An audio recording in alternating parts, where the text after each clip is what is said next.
Hello friends, welcome to மக்கள் சேவை channel. இன்றைக்கி நம்ம ஒரு சூப்பரான இன்ஃபர்மேஷன் பற்றி தான் பார்க்க போகிறோம். அதாவது டான்செட் எக்ஸாமுக்கு எப்படி ஆன்லைன் மூலமாக அப்ளை பண்ணுறது தான் இந்த வீடியோ வந்து பார்க்க போகிறோம். இந்த வீடியோ ஸ்கிப் பண்ணாமல் ஃபுல்லாக பாருங்கள். அது மட்டும் அல்ல, இந்த வீடியோ நிறைய பேருக்கு ஷேர் பண்ணுங்கள். ஃபஸ்ட் இந்த வெப்சைட் பண்ணிக்கோங்க. இந்த வெப்சைட்கான லிங்க்கை நான் டிஸ்கிரிப்ஷன் வந்து கொடுத்துட்றேன். அதாவது டான்செட் சீட்டா என்ட்ரன்ஸ் எக்ஸாமுக்கான ஆன்லைன் அப்ளிகேஷன் ஓப்பன் பண்ணியிருக்காங்க. நீங்கள் வந்து எம்பிஏ, எம்சிஏ, எம்இ, எம்டெக் போன்ற மேற்படிப்பு படிக்க போகிறீங்கன்னா கண்டிப்பாக இந்த என்ட்ரன்ஸ் எக்ஸாம் நீங்கள் எழுதுகிற மாதிரி இருக்கும். இந்த என்ட்ரன்ஸ் எக்ஸாம் எழுதி நீங்கள் பாஸ் பண்ணால் மட்டும்தான் உங்களுக்கான இந்த கோர்ஸ்க்கான எல்லாமே வந்து கிடைக்கும், சீட்லாம் வந்து கிடைக்கும். ஸோ இப்போ இதை பற்றி நம்ம வந்து பார்க்கலாம். ஓகே, ஸோ ஃபஸ்ட்டு வந்து டான்செட் எக்ஸாம் வந்து கொடுத்துருக்காங்க. அதாவது தமிழ்நாடு காமன் என்ட்ரன்ஸ் டெஸ்ட் வந்து சொல்லுவாங்க. இந்த எக்ஸாம் எதுக்காக வைக்கிறாங்கன்னா, இப்போ நீங்கள் டிகிரி வந்து படிச்சுட்ருக்கீங்க, படித்து முடிச்சிட்டிங்க, இதுக்கப்புறம் நீங்கள் எம்பிஏ, எம்சிஏ வந்து படிக்க போகிறீங்கன்னா இந்த டான்செட் எக்ஸாம் கண்டிப்பாக நீங்கள் எழுதுகிற மாதிரி இருக்கும். இந்த டான்செட் எக்ஸாம் எழுதுனா மட்டும்தான் அண்ணா யூனிவர்சிட்டி, அண்ணாமலை யூனிவர்சிட்டி, கவர்மெண்ட் காலேஜில் போன்ற பல்வேறு காலேஜில் உங்களுக்கான சீட் வந்து வாங்க முடியும். அதுக்கான கவுன்சிலிங் அட்டன் பண்ணணும். ஸோ அதுக்காக நீங்கள் டான்செட் எக்ஸாம் கண்டிப்பாக நீங்கள் அட்டன் பண்ணுற மாதிரி இருக்கும். ஸோ டான்செட் எக்ஸாமுக்கான டேட் கொடுத்துருக்காங்க, அதை பற்றி நம்ம கடைசியாக வந்து பார்த்துடலாம். அதுக்கு அடுத்து சீட்டா, அதாவது common engineering entrance test and admission சொல்கிறாங்க. இதை வந்து பார்த்தா சீதா பிஜி. ஸோ இந்த எக்ஸாமுக்கு யார் அட்டன் பண்ணலான்னா, இப்போ நீங்கள் டிகிரி வந்து படிச்சுட்டு இருக்கீங்க, டிகிரி வந்து படித்து முடிச்சுட்டு அதுக்கப்புறம் எம்இ, எம்டெக், எம்ஆர்ச், எம்பிளான் போன்ற டிகிரி கோர்சஸ் படிக்க போகிறேன்னா நீங்கள் இந்த என்ட்ரன்ஸ் எக்ஸாம் வந்து எழுதுகிற மாதிரி இருக்கும். ஸோ டான்செட்டை பொறுத்த வரைக்கும் எம்பிஏ மற்றும் எம்சிஏ படிக்கணும் மட்டும். அதேமாதிரி இந்த சீட்டா எக்ஸாமினேஷனை பொறுத்த வரைக்கும் எம்இ, எம்டெக்லாம் படிக்க போகிறவங்களுக்கான என்ட்ரன்ஸ் எக்ஸாமாக கொடுத்துருக்காங்க. ஸோ இதுதான் உங்களுக்கான இன்ஸ்ட்ரக்ஷனாக வந்து அறிவிச்சிருக்காங்க. இப்போ நம்ம இந்த எக்ஸாம் பற்றி முழு விவரத்தை வந்து பார்த்துடலாம். அதுக்கு தேர்டாக கொடுத்துருக்காங்க பாருங்கள், இன்ஃபர்மேஷன் போச்சர்னு. இந்த ஆப்ஷன் நீங்கள் வந்து கிளிக் பண்ணிங்கன்னா இந்த மாதிரி தான் ஒரு பிடிஎஃப் உங்களுக்கு வந்து ஓப்பன் ஆகும். ஓகே, ஸோ இந்த பிடிஎஃப்பில் உங்களுக்கு தேவையான எல்லா இன்ஃபர்மேஷன்ஸ் கொடுத்துருக்காங்க பாருங்கள். அதாவது மொத்தமாக வந்து பார்த்தா பார்ட் ஏல எம்பிஏ மற்றும் எம்சிஏ இருக்குது. பார்ட் பிஏ பொறுத்த வரைக்கும் எம்இ, எம்டெக், எம்ஆர்ச், எம்பிளான் கொடுத்துருக்காங்க. மொத்தமாக இதான் உங்களுக்கான இன்ஸ்ட்ரக்ஷனை வந்து அறிவிச்சிருக்காங்க. ஸோ அப்படியே கீழே போனால் உங்களுக்கு வந்து எந்தெந்த இடத்துல நீங்கள் உங்களுக்கு ஆஃபர் கிடைக்கும், எந்த சீட்லாம் கிடைக்குன்னா தெளிவாக கொடுத்துருக்காங்க பாருங்கள். அதாவது அண்ணா யூனிவர்சிட்டி கேம்பில் கண்டிப்பாக உங்களுக்கு வந்து கிடைக்க போகுது. அது கீழே இருக்க எல்லா கல்லூரிலையுமே உங்களுக்கான சீட் வந்து கிடைக்கும். அதேமாரி அண்ணாமலை யூனிவர்சிட்டி கொடுத்துருக்காங்க. அதுக்கப்புறம் கவர்மெண்ட் மற்றும் கவர்மெண்ட் எய்டட் காலேஜ் இருக்க பாருங்கள், ஆர்ட்ஸ் காலேஜ் மற்றும் இன்ஜினியரிங் காலேஜ் உங்களுக்கான சீட் இருக்க போது. அதேமாரி செல்ஃப் ஃபினான்சிங் காலேஜில் உங்களுக்கான சீட் வந்து கிடைக்கும். இந்த மாதிரி இந்த டிகிரி கோர்சஸ் கிடைக்கிறது கண்டிப்பாக இந்த என்ட்ரன்ஸ் எக்ஸாம் நீங்கள் எளிதாகன்றதை தெளிவாக வந்து கொடுத்துருக்காங்க. ஓகே, அதுக்கப்புறம் உங்களுக்கான எலிஜிபிலிட்டி க்ரைட்டீரியா கொடுத்துருக்காங்க பாருங்கள். இப்போ நீங்கள் எம்பிஏ வந்து படிக்க போகிறீங்க, இந்த என்ட்ரன்ஸ் எக்ஸாம் எழுதுறதுக்கான கல்வி தகுதியை பொறுத்த வரைக்கும் நீங்கள் வந்து பார்த்தா any degree, UG degree course முடிச்சிருக்காங்க பாருங்கள், அவங்க அப்ளை பண்ணலாம் சொல்லியிருக்காங்க. ஸோ எனி யூஜி டிகிரி முடித்தவங்க நீங்கள் அப்ளை வந்து பண்ணலான்றது தெளிவாக கொடுத்துருக்காங்க. அதுக்கடுத்து எம்சிஏக்கு என்ன கொடுத்துருக்காங்கன்னா, நீங்கள் வந்து பார்த்தீங்கன்னா டிகிரியில் வந்து பிசிஏ ஆர் பிஎஸ்சி முடித்தவங்க இருக்காங்க பாருங்கள். ஸோ பிசிஏ முடித்தவங்க, பிஎஸ்சியில் வந்து இன்ஃபர்மேஷன் டெக்னாலஜி முடித்தவங்க, கம்ப்யூட்டர் சயின்ஸ் முடித்தவங்க நீங்கள் எம்சிஏக்கு தாராளமாக அப்ளை வந்து பண்ணலான்றத தெளிவாக வந்து கொடுத்துருக்காங்க.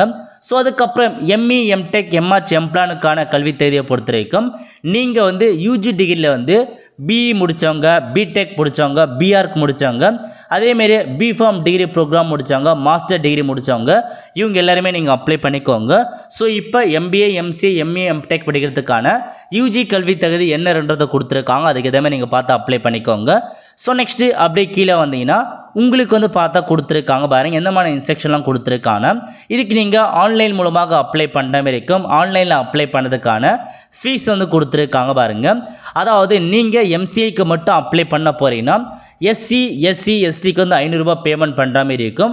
அதர் கேட்டகரி இருக்காங்க பாருங்கள், பிசி, எம்பிசி, டிஎன்சி நீங்கள் 1000 ரூபாய் வந்து பேமெண்ட் பண்ணுற மாதிரி இருக்கும். இதுவே நீங்கள் எம்பிஏ படிக்க போனால் சேம் அதேமாரி ஃபீஸ் தான் வந்து கொடுத்துருக்காங்க. நீங்கள் போத் எம்பிஏ மற்றும் எம்சிஏ ரெண்டுத்தையுமே அப்ளை பண்ண போகிறீங்கன்னா உங்களுக்கான ஃபீஸ் வந்து 2000 ரூபாய் ஆகும். அதுவே நீங்கள் எஸ்சிஎஸ்டி வந்து 1000 மட்டும் பேமெண்ட் பண்ணால் போதுமானது.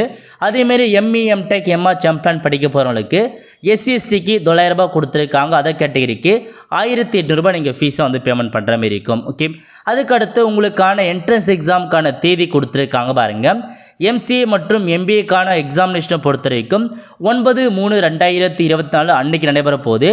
எம்சிஏ பொறுத்த வரைக்கும் காலையில் உங்களுக்கான எக்ஸாம் இருக்க போது, எம்பிஏ பொறுத்த வரைக்கும் மதியம் உங்களுக்கான எக்ஸாமினேஷன் இருக்க போது. அதேமாரி எம்இ எம்டெக் எம்ஆர்ச் எம்பிளானுக்கான எக்ஸாம் பொறுத்த வரைக்கும் 10ஆம் தேதி உங்களுக்கு காலையில் உங்களுக்கான எக்ஸாம் இருக்க போகுது. ஓகே, எக்ஸாம் சென்டரை பொறுத்த வரைக்கும் மொத்தமாக 15 சென்டர் கொடுத்துருக்காங்க. உங்களுக்கு நியரஸ்ட்டாக எங்கே இருக்கோ அங்கே போய் நீங்கள் எக்ஸாம் வந்து செலக்ட் பண்ணிக்கலாம். அதுக்கப்புறம் நீங்கள் எக்ஸாமுக்கான ஹால் டிக்கெட்டை சேம் இதே வெப்சைட் ரிலீஸ் பண்ணுவாங்க, அதில் போய் நீங்கள் டவுன்லோட் பண்ணிக்கலாம். ஒருவேளை நீங்கள் ஹால் டிக்கெட் வந்து பார்த்தா மிஸ் பண்ணிட்டீங்கன்னா 300 ரூபாய் நீங்கள் பேமெண்ட் பண்ணி திரும்ப ஹால் டிக்கெட் நீங்கள் வாங்குற மாதிரி இருக்கும். நீங்கள் எக்ஸாமினேஷன் முடிச்சதுக்கப்புறம் உங்களுக்கான ரிசல்ட்டை வந்து எழுதுவாங்க, ஸ்கோர் கார்டு மாரி. அந்த ஸ்கோர் கார்டு நீங்கள் 10 நாட்களுக்குள்ளே வெப்சைட்டை டவுன்லோட் பண்ணிக்கலாம். 10 நாட்களுக்குள்ளே நீங்கள் மிஸ் பண்ணிட்டீங்கன்னா 300 ரூபாய் கட்டி திரும்ப அந்த ஸ்கோர் கார்டு நீங்கள் வாங்குற மாதிரி இருக்கும். ஓகே, ஸோ அதுக்கப்புறம் உங்களுக்கான சிலபஸ்லாம் கொடுத்துருக்காங்க பாருங்கள். இந்த என்ட்ரன்ஸ் எக்ஸாமுக்கான சிலபஸ் எம்பிஏக்கு என்ன கொடுத்துருப்பாங்க, எம்சிஏக்கு என்ன கொடுத்துருப்பாங்க, எல்லாமே தெளிவாக வந்து அறிவிச்சிருக்காங்க. எக்ஸாம் எழுத போகிறவங்க இந்த சிலபஸை ரெஃபர் பண்ணவே நீங்கள் ஈஸியாக வந்து பாஸ் பண்ணிடலாம். ஓகே, அதேமாரி உங்களுக்கான எக்ஸாம் பேட்டர்ன் கொடுத்துருக்காங்க. எம்பிஏ பொறுத்த வரைக்கும் மொத்தமாக 100 கொஷின்ஸ் கேட்பாங்க, எம்சிஏக்கு 100 கொஷின் தான். மொத்தமாக வந்து பார்த்தா உங்களுக்கு நெகட்டிவ் மார்க்கும் கொடுத்துருக்காங்க, செக் பண்ணி பார்த்துக்கோங்க. அதுக்கப்புறம் எம்இ எம்டெக்கை பொறுத்த வரைக்கும் பார்ட் 1 பார்ட் 3 வரைக்கும் மொத்தமாக 3 பார்ட்டாக பிரிக்கிறாங்க. அதுக்கேற்ற மாதிரி தான் உங்களுக்கான எக்ஸாம் இருக்க போகுது. ஓகே, அவ்வளோ ஃப்ரெண்ட்ஸ். ஸோ இதான் வந்து நோட்டிஃபிகேஷனில் கொடுத்துருக்க மொத்த இன்ஃபர்மேஷன். ஸோ தெளிவாக நீங்கள் படிச்சுட்டு அப்ளை வந்து பண்ண பாருங்கள். ஸோ அப்ளை பண்ணுறதுக்கான கடைசி தேதியை பொறுத்த வரைக்கும் உங்களுக்கு வந்து பார்த்தீங்கன்னா ஸோ லாஸ்ட் தேதி கொடுத்துருக்காங்க 7/2/2024. அதுக்குள்ளே இந்த எக்ஸாமுக்கு என்ட்ரன்ஸ் எக்ஸாமுக்கு நீங்கள் ஆன்லைன் மூலமாக அப்ளை பண்ணிக்கோங்க. முக்கியமான இன்ஃபர்மேஷன், இப்போ நீங்கள் ஃபைனல் இயர் 3rd இயர் படிச்சுட்டு இருக்கீங்க, தாராளமாக நீங்கள் அப்ளை வந்து பண்ண பாருங்கள். இதுவே நீங்கள் இன்ஜினியர் இருந்தால் 4th இயர் படித்தவங்களும் நீங்கள் அப்ளை பண்ணலாம். நீங்கள் ஃபைனல் இயர் படிச்சுட்டு இருக்கீங்கன்னா தாராளமாக வந்து அப்ளை பண்ணுங்கள். ஏன்னா நீங்கள் தான் இப்போ அப்ளை பண்ணணும், இதுக்கப்புறம் விட்டீங்கன்னா அப்ளை பண்ண முடியாது. ஸோ இப்போ நீங்கள் அப்ளை பண்ணி உங்களுக்கான எக்ஸாம் நீங்கள் எழுத பாருங்கள். அப்போ தான் உங்களுக்கு ஸோ நீங்கள் டிகிரி முடிச்சதுக்கப்புறம் எம்பிஏ எம்சிஏக்கான கவுன்சிலிங் வந்து சேர முடியும். அதேமாரி எம்இ எம்டெக்கான கவுன்சிலிங் வந்து சேர முடியும். ஓகே, இப்போ நம்ம இந்த என்ட்ரன்ஸ் எக்ஸாமுக்கு எப்படி ஆன்லைனில் அப்ளை பண்ணுறதுன்னு பார்க்கலாம். ஓகே, அப்ளை பண்ணுறதுக்கு இந்த வெப்சைட் ஓப்பன் பண்ணிக்கோங்க. அப்படியே கீழே வந்தீங்கன்னா டு ரெஜிஸ்டர் ஆன்லைன் கிளிக்கர்னு இருக்க பாருங்கள். இந்த ஆப்ஷன் நீங்கள் வந்து கிளிக் பண்ணால் போதுமானது. இந்த மாதிரி தான் ஒரு பேஜ் உங்களுக்கு வந்து ஓப்பன் ஆகும்.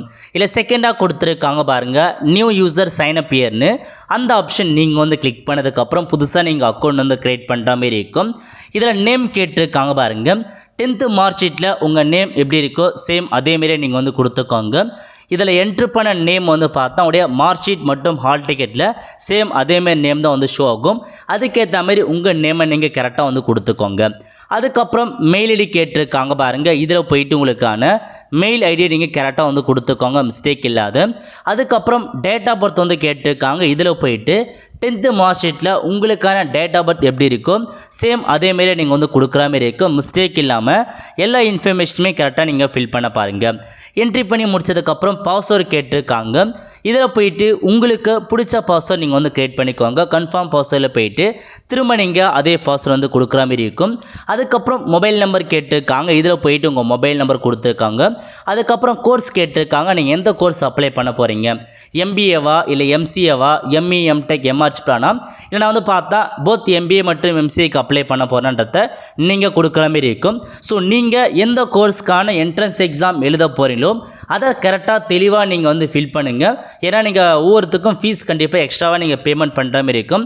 ஸோ எம்பிஏ மட்டும் எம்பிஏ பண்ணுங்கள், எம்சிஏ மட்டும் எம்சிஏ பண்ணுங்கள், இல்லை எம்பிஏ மற்றும் எம்சிஏ ரெண்டுமே பண்ண போகிறோம் நீங்கள் வந்து கிளிக் பண்ணிக்கோங்க. ஓகே, ஸோ கிளிக் பண்ணி முடிச்சதுக்கப்புறம் அப்படியே கீழே வந்தீங்கன்னா ரெஜிஸ்டர் அப்படின்ற ஆப்ஷனை கிளிக் பண்ணால் போது உங்களுக்கான அக்கௌண்ட் வந்து பார்த்தா வந்து கிரியேட் ஆகிடுச்சு. ஸோ அக்கௌண்ட் வந்து கிரியேட் பண்ணியாச்சு. இப்போ நீங்கள் ஃபஸ்ட்டே கொடுத்துருக்காங்க பாருங்கள் லாகின்னு, அந்த ஆப்ஷன் நீங்கள் வந்து கிளிக் பண்ணிவிட்டு நீங்கள் கொடுத்த மெயில் ஐடி அக்கௌண்ட் கிரியேட் பண்ண சொல்ல எந்த மெயில் ஐடி கொடுத்தீங்க அதேமாரி எந்த பாஸ்வேர்ட் கிரியேட் பண்ணோ ரெண்டுமே நீங்கள் வந்து கொடுத்துட்டு லாகின் அப்படின்ற ஆப்ஷன் நீங்கள் வந்து கிளிக் பண்ணினா இந்த மாதிரி டேஷ்போர்ட் ஓப்பன் ஆகிடுச்சு. மொத்தமாக 7 ஸ்டெப்ஸ் கொடுத்துருக்காங்க. ஒன் பை நம்ம வந்து ஃபில் பண்ணுற மாதிரி இருக்கும். ஓகே, ஸோ முதல்ல ஜென்ரல் கேட்டிருக்காங்க பாருங்கள். நீங்கள் எந்த ஜென்டர் சார்ந்தவங்க, மேலா ஃபீமேலான்றத நீங்கள் கொடுத்துக்கோங்க. நெக்ஸ்ட்டு நேஷனாலிட்டி இந்தியன் அப்படின்ற ஆப்ஷன் நம்ம வந்து செட் பண்ணிக்கலாம். அதுக்கப்புறம் ரிலீஜன் கேட்டிருக்காங்க. நீங்கள் இந்துவா முஸ்லீமா கிறிஸ்டினா மாரி உங்களுக்கான மதம் என்னவோ அதை நீங்கள் வந்து செட் பண்ணுற மாதிரி இருக்கும். அதுக்கப்புறம் கம்யூனிட்டி கேட்டிருக்காங்க. நீங்கள் பிசியா எம்பி எம்பிசியா எஸ்சி எஸ்டி அந்த மாரி உங்களுக்கான கம்யூனிட்டி நீங்கள் வந்து கொடுத்துக்கோங்க. அதுக்கப்புறம் அதில் சப்காஸ்ட் கேட்டிருக்காங்க. சப்காஸ்ட்டுக்கான கோடை தான் நீங்கள் ஃபில் பண்ணுற மாதிரி இருக்கும். கிளிக் டு கெட் கோட் அப்படின்ற ஆப்ஷன் நீங்கள் வந்து கிளிக் பண்ணிங்கன்னா உங்கள் கம்யூனிட்டிக்கான கோட்லாம் வந்து கொடுத்துருப்பாங்க. ஸோ இதில் போயிட்டு உங்கள் கம்யூனிட்டி எதுவோ அதுக்கு நேராக அதுக்கு முன்னாடியே ஒரு கோடு மென்ஷன் பண்ணியிருப்பாங்க. அந்த கோடை தான் நீங்கள் வந்து ஃபில் பண்ணுற மாதிரி இருக்கும். ஸோ கரெக்டாக உங்கள் கம்யூனிட்டி நேராக முன்னாடி கோடு இருக்கும். அந்த கோடு எடுத்துகிட்டு போயிட்டு இந்த பாக்ஸை நீங்கள் அப்படியே வந்து டைப் பண்ணிக்கோங்க. மிஸ்டேக் இல்லாமல் கரெக்டாக கோடு கொடுத்துக்கோங்க. அதுக்கப்புறம் நீங்கள் ஸ்ரீலங்கன் தமிழ் ரெஃப்யூஜியாக இருக்கீங்கன்னா எஸ் கொடுத்துக்கோங்க. அப்படின்னா நீங்கள் நோ அப்படின்ற ஆப்ஷன் நீங்கள் வந்து செட் பண்ணுற மாதிரி இருக்கும். அதுக்கப்புறம் அட்ரஸ் கேட்டிருக்காங்க பாருங்க. இதில் போயிட்டு door number, street name, village name, taluk name, so full அட்ரஸை நீங்கள் வந்து மென்ஷன் பண்ணுற மாதிரி இருக்கும். ஸோ நெக்ஸ்ட் உங்களுக்கான ஸ்டேட் கேட்டிருக்காங்க. இதில் போய் நம்ம தமிழ்நாடு கொடுத்துக்கிறோம். அதர் ஸ்டேட்னா அதர்ஸ் அப்படின்ற ஆப்ஷன் நீங்கள் வந்து கிளிக் பண்ணிக்கோங்க. அதுக்கப்புறம் உங்களுக்கு போஸ்ட் மெட்ரிக் ஸ்காலர்ஷிப் எலிஜிபிள் இருக்கான்னு கேட்டிருக்காங்க. எலிஜிபிள் எஸ் கொடுத்துக்கோங்க, இல்லை நோ செட் பண்ணிக்கோங்க. அதுக்கப்புறம் பின்கோடு கேட்டிருக்காங்க பாருங்கள். ஸோ இதில் போயிட்டு உங்கள் ஊரோட பின்கோடை கரெக்டாக நீங்கள் வந்து கொடுத்துக்கோங்க. கொடுத்ததுக்கப்புறம் உங்களுக்கான குடும்ப ஆண்டு வருமானம் கேட்டிருக்காங்க. இதில் போயிட்டு உங்களுக்கான ஃபேமிலி இன்கம் கேட்டிருக்காங்க. எவ்வளோக்குள்ளே வருதோ அந்த ரேஜுக்கு ஏற்ற மாதிரி அந்த அதுக்கான ஆப்ஷன் நீங்கள் செட் பண்ணிக்கோங்க. நெக்ஸ்ட் நீங்கள் டிஃப்ரெண்ட் ஏபிள் பர்சனாக இருந்தால் எந்தமான பர்சன்டேஜ் செட் பண்ண மாதிரி இருக்கும். அப்படி இல்லை நீங்கள் நோ அப்படின்ற ஆப்ஷன் நீங்கள் வந்து செட் பண்ணிக்கோங்க. ஓகே, ஸோ இப்போ நீங்கள் எல்லாமே வந்து கரெக்டாக வந்து ஃபில் பண்ணிக்கோங்க. எல்லா இன்ஃபர்மேஷன் கரெக்டாக பார்த்துட்டு நெக்ஸ்ட் அப்படின்ற ஆப்ஷன் நீங்கள் வந்து கிளிக் பண்ணி உங்களுக்கு அடுத்த பேஜுக்கு வந்து போகும். ஓகே, இதில் போயிட்டு எஜுகேஷன் குவாலிஃபிகேஷன் இன்ஃபர்மேஷன்ஸ் ஃபில் பண்ணுற மாதிரி இருக்கும். ஃபஸ்ட்டு 10th ரெஜிஸ்ட்ரேஷன் நம்பர் கேட்டிருக்காங்க. உங்கள் 10th ரெஜிஸ்ட்ரேஷன் நம்பரை கொடுத்துக்கோங்க. அதுக்கு பார்த்தா 10th எந்த இயரில் பாஸ் பண்ணீங்களோ அதுக்கான இயரை நீங்கள் மென்ஷன் பண்ணுற மாதிரி இருக்கும். ஸோ 10th பாஸ் பண்ணதுக்கான இயர் மட்டும் நீங்கள் வந்து கொடுத்துக்கோங்க. அதுக்கப்புறம் 12th கேட்டிருக்காங்க. 12th ரெஜிஸ்ட்ரேஷன் நம்பரை கொடுத்துக்கோங்க. So first 10th registration number, அதுக்கப்புறம் 12th ரெஜிஸ்ட்ரேஷன் நம்பர், அதுக்கப்புறம் 12th எந்த இயரில் பாஸ் பண்ணீங்களோ அதுக்கான இயரை வந்து கொடுத்துக்கோங்க. ஸோ கொடுத்ததுக்கப்புறம் டிகிரி கேட்டிருக்காங்க. இப்போ நீங்கள் டிகிரி முடித்தவங்களும் சரி, ஸோ டிகிரி பண்ணிட்டுருக்கவங்களும் சரி, உங்களுக்கான ரெஜிஸ்ட்ரேஷன் நம்பரை கொடுத்துக்கோங்க. டிகிரிக்கான ரெஜிஸ்ட்ரேஷன் நம்பரை தெளிவாக நீங்கள் ஃபில் பண்ணிக்கோங்க. ஃபில் பண்ணி முடிச்சதுக்கப்புறம் டிகிரி இயர் ஆஃப் பாஸிங் கேட்டிருக்காங்க. நீங்கள் எந்த இயரில் டிகிரி பாஸ் பண்ணீங்க, எந்த இயரில் பாஸ் பண்ணுவீங்க அப்படின்றதுக்கான இயர் ஆஃப் பாஸிங்கை நீங்கள் வந்து கொடுக்குற மாதிரி இருக்கும். ஸோ நீங்கள் படிச்சுட்ருக்கீங்கன்னா தாராளமாக நீங்கள் அப்ளை பண்ணிக்கோ. ஃபைனல் இயர் படிச்சுட்டு மட்டும் அப்ளை பண்ணுங்கள். ஓகே, அதுக்கப்புறம் குவாலிஃபைங் டிகிரி கேட்டிருக்காங்க. என்னமான யூஜி படிச்சுட்ருக்கீங்க? பிஇ, பிடெக்கா, பிஃபார்மா, பிசிஏவா, எம்எஸ்சியா, இல்லை அதர் கோர்ஸா, எம்சிஏவான்றதுலாம் சாரி எம்ஏவா, எம்எஸ்சிலாம் கேட்டிருக்காங்க. எந்தமான கோர்ஸ் படிச்சுட்டு இருக்கீங்களோ அதுக்கான இன்ஃபர்மேஷன்ஸை தெளிவாக நீங்கள் ஃபில் பண்ணிக்கோங்க. ஓகே, ஸோ ஃபில் பண்ணி முடிச்சதுக்கப்புறம் நெக்ஸ்ட் அப்படின்ற ஆப்ஷன் நீங்கள் வந்து கிளிக் பண்ணால் போதுமானது. உங்களுக்கு அடுத்த பேஜுக்குள்ள வந்து போகும். ஓகே, இதில் வந்து பார்த்தீங்கன்னா உங்களுக்கான எக்ஸாம் சென்டர் கேட்டிருக்காங்க. மொத்தமாக வந்து தமிழகத்தில் 15 சென்டர் கொடுத்துருக்காங்க. உங்களுக்கு நியரஸ்ட்டாக எங்கே இருக்கோ அந்த சென்டரை சூஸ் பண்ணி நீங்கள் அங்கே தான் போய்ட்டு எக்ஸாமினேஷன் எழுதுவீங்க. ஸோ சென்டர் சூஸ் பண்ணிவிட்டு நெக்ஸ்ட் அப்படின்ற ஆப்ஷன் நீங்கள் வந்து கிளிக் பண்ணால் போதுமானது.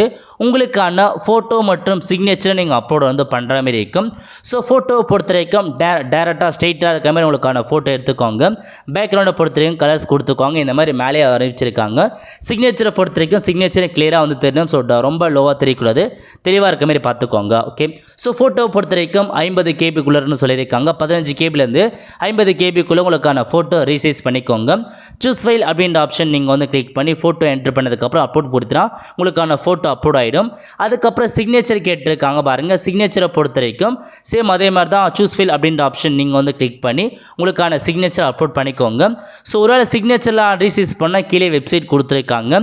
இந்த வெப்சைட்டில் போயிட்டு உங்களுக்கான ஃபோட்டோ மற்றும் சிக்னேச்சரை நீங்கள் ஈஸியாகவே ரீசைஸ் வந்து பண்ணிக்கலாம். அவங்களே வந்து பார்த்தா அதுக்கான வெப்சைட்டே வந்து கொடுத்துருக்காங்க. ஓகே, ஸோ இந்த மாதிரி தான் நீங்கள் ஃபோட்டோ எல்லாமே அப்லோட் பண்ணி முடிச்சதுக்கப்புறம் கீழே கொடுத்துருக்காங்க பாருங்கள். நெக்ஸ்ட் அப்படின்ற ஆப்ஷன் நீங்கள் வந்து கிளிக் பண்ணால் போதுமானது. அதுக்கப்புறம் ஜாதி சர்டிஃபிகேட் வந்து கேட்டிருக்காங்க. ஓசி கேண்டிடேட் தவிர்த்து நீங்கள் பிசி, எம்பிசியாக இருந்தால் கண்டிப்பாக எஸ்சி, எஸ்டி எல்லாருமே உங்களுக்கான ஜாதி சர்டிஃபிகேட்டை 1 MBக்குள்ளே இருக்க மாதிரி PDF ஃபார்மில் சூஸ் ஃபைல் கொடுத்து அப்லோட் வந்து பண்ணால் போதுமானது அப்லோட் ஆகிடும். அதுக்கப்புறம் நீங்கள் நெக்ஸ்ட் அப்படின்ற ஆப்ஷன் நீங்கள் வந்து கிளிக் பண்ணிங்கன்னா இந்த மாதிரி கன்ஃபார்ம் பேஜுக்கு வரும். ஸோ உங்களுக்கான எல்லா இன்ஃபர்மேஷன்ஸுமே கரெக்டாக செக் பண்ணி பார்த்துக்கோங்க. எல்லாமே கரெக்டாக நீங்கள் செக் பண்ணி பார்த்துட்டு சப்மிட் அப்படின்ற ஆப்ஷன் நீங்கள் வந்து கிளிக் பண்ணால் போதும். ஸோ சப்மிட் பண்ணுவான்னு கேட்கும். ஸோ சப்மிட் பண்ணுறதா தான் நீங்கள் ஓகே அப்படின்ற ஆப்ஷன் நீங்கள் வந்து கிளிக் பண்ணிக்கோங்க. அதுக்கப்புறம் எடிட் பண்ண முடியாது. ஸோ இப்போ எல்லாமே கரெக்டாக நீங்கள் வந்து ஃபில் பண்ணிக்கோங்க. ஓகே, ஸோ ஓகே கொடுத்ததுக்கப்புறம் ஃபைனலாக நீங்கள் பேமெண்ட் பண்ணுற பேஜுக்குள்ள வந்தாச்சு. ஸோ பேமெண்ட் பொறுத்த வரைக்கும் எனக்கு வந்து 2000 ரூபாய் காமிது. காரணம் என்ன, MBA MC ரெண்டுமே கொடுத்துருக்கு. அதன் காரணமாக 2000 ரூபாய் வந்து காமிது. ஒரு சப்ஜெக்ட் மாதிரி MBA மட்டும் 1000 ரூபாய் காமிக்கும், 2 தலை 2000 ரூபாய் வந்து காமிக்குது. எல்லாமே கொடுத்துட்டு மேக் பேமெண்ட் அப்படின்ற ஆப்ஷன் நீங்கள் வந்து கிளிக் பண்ணினா உங்களுக்கு பேமெண்ட்டில் எக்கச்சக்கமான ஆப்ஷன்ஸ் கொடுத்துருக்காங்க பாருங்கள். நெட் பேங்கிங் கொடுத்துருக்காங்க, கிரெடிட் கார்டு கொடுத்துருக்காங்க, டெபிட் கார்டு கொடுத்துருக்காங்க, யூபிஐ கொடுத்துருக்காங்க. ஏதாச்சும் ஒரு பேமெண்ட் மெத்தட் யூஸ் பண்ணி நீங்கள் பேமெண்ட் வந்து பண்ணதுக்கப்புறம் உங்களுக்கான அப்ளிகேஷன் ஃபார்ம் வந்துடும். அந்த அப்ளிகேஷன் ஃபார்மை நீங்கள் சேவ் பண்ணி வச்சுக்கோங்க. இதுக்கப்புறம் உங்களுக்கான எக்ஸாம் ஹால் டிக்கெட் சேம் இதே வெப்சைட்டில் அப்டேட் பண்ணுவாங்க. அதில் போயிட்டு உங்களுக்கான யூசர் நேம் மற்றும் பாஸ்வேர்டு கொடுத்து லாகின் பண்ணி உங்களுக்கான ஹால் டிக்கெட் டவுன்லோட் பண்ணிக்கோங்க. டவுன்லோட் பண்ணிட்டு அந்த ஹால் டிக்கெட்டில் எக்ஸாம் சென்டர் கொடுத்துருப்பாங்க. அங்கே போயிட்டு உங்களுக்கான எக்ஸாமினேஷன் எழுதுகிற மாதிரி இருக்கும். எக்ஸாமினேஷன் முடிச்சதுக்கப்புறம் உங்களுக்கு ரிசல்ட் வரும். அதுக்கப்புறம் உங்களுக்கான ஸ்கோர் கார்டு கொடுப்பாங்க. அந்த ஸ்கோர் கார்டு நாம நீங்கள் வந்து பார்த்தா டவுன்லோட் பண்ணி வச்சுக்கோங்க. ஏன்னா அது ரொம்ப வந்து இம்பார்ட்டண்டாக இருக்கும். So hall ticket, score card தெளிவாக நீங்கள் சேவ் பண்ணி வச்சுக்கோங்க. இதெல்லாமே முடிஞ்சதுக்கப்புறம் உங்களுக்கு அடுத்த வருஷம் இந்த வருஷம் ஒரு ஏப்ரல் மேல வந்து பார்த்தா உங்களுக்கான டான்சருக்கான கவுன்சிலிங் வந்து வைப்பாங்க. அந்த கவுன்சிலிங்கை நீங்கள் ரெஜிஸ்ட்ரேஷன் பண்ணி முடிச்சதுக்கப்புறம் கவுன்சிலிங் கூப்பிடுவாங்க. அவங்க போயிட்டு உங்களுக்கான இதுக்கு ஏற்ற மாதிரி உங்களுக்கான சீட் வந்து கிடைக்கும். ஓகே, அவ்வளோதான் ஃப்ரெண்ட்ஸ். ஸோ இந்த மாதிரி தான் நீங்கள் அப்ளை பண்ணாமல் இருக்குது. கண்டிப்பாக இந்த இன்ஃபர்மேஷன் பற்றி நிறைய பேருக்கு வந்து தெரியாமல் இருக்குது. மறக்காமல் அவங்களுக்கு நீங்கள் வந்து ஷேர் பண்ணுங்கள். அவ்வளோதான் ஃப்ரெண்ட்ஸ். கண்டிப்பாக இந்த பிடிச்சி லைக் பண்ணுங்கள். அது மட்டும் அல்ல, இந்த வீடியோ நிறைய பேருக்கு ஷேர் பண்ணுங்கள். அடுத்த ஒரு நல்ல சந்திப்போம். நன்றி, வணக்கம்.